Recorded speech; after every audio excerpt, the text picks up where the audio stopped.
Hello everyone. Do you see what you read? Now, for many of you that's kind of a funny question, but we'll talk about it here in this episode. So my name is Braden Chase and this is the English Hackers Podcast. Thank you guys for being here. And today I wanted to take a break a little bit from the pronunciation side of things and talk about reading. Reading for when you're trying to learn English is usually very difficult. There are many levels to the reading and it's just a different thing that goes on in your head when you're trying to read in another language. So how do we do that? Well, I've been doing this for kind of a long time.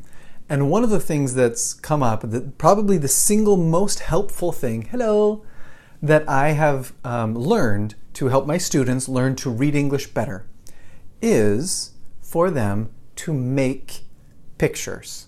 Okay, so I'm going to talk about that a little bit and what that means. So just earlier today, one of the reasons I'm talking about this right now is, hey Thomas!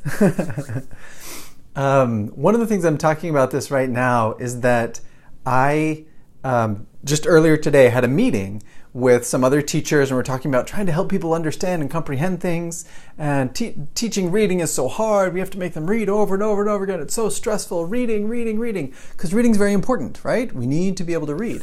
But how do we teach it? It was a very stressful meeting. So I was so grateful because I could sit there and I'm like, I have an answer. I have an idea, right?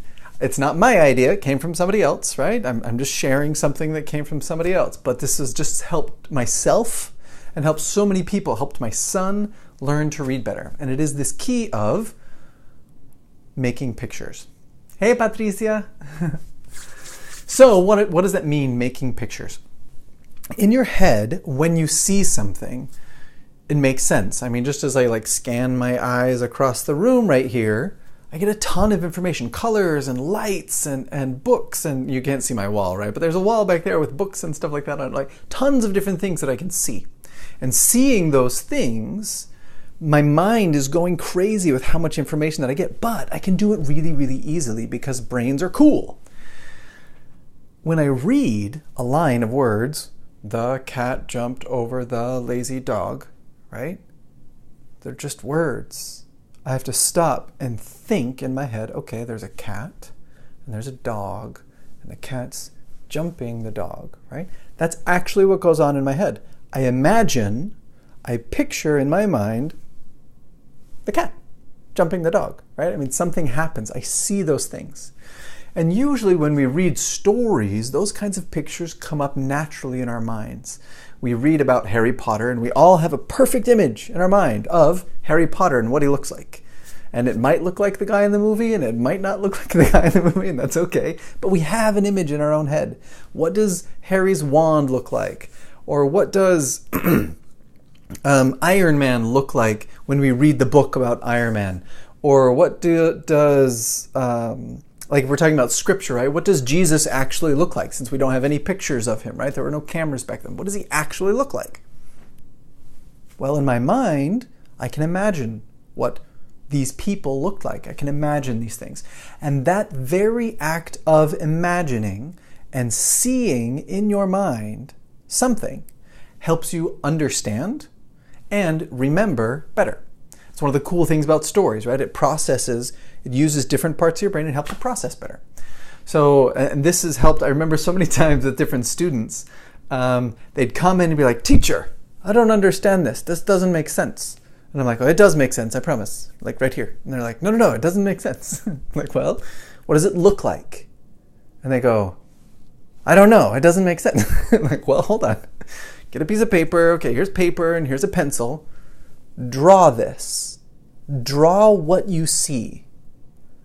And sometimes they kind of go, I don't know. I don't get it, right? And I'll show it and kind of demonstrate it for them. Well, try this and try this. And sometimes it takes 3 or 4 times for them to kind of go, oh, all right, okay, I see what's going on.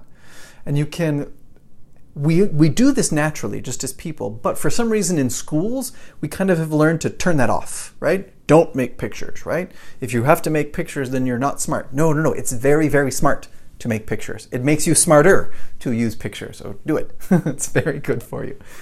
making these pictures helps you process faster. And it's something that I do with my students. I taught 2 reading classes that finished up about 2 weeks ago. And I told them this all the time, make pictures. Where is this? What does this guy look like? Where are they? Oh, they're inside of a castle. What does a castle look like? Oh, it looks like this. Okay. Is yours tall? And this thing. And okay, now who's the commander of that castle? Oh, it's this guy. Okay. And what color is his hair? His hair is red. Okay, good. His hair is black. And the cool thing is that with my different students and different people, they all have different pictures, but it doesn't matter.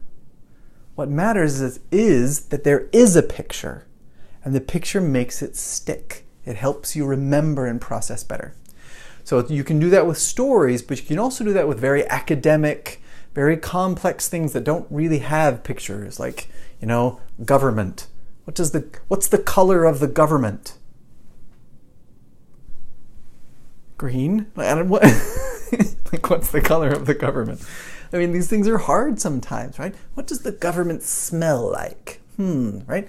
You have these things that are difficult to process sometimes into reality.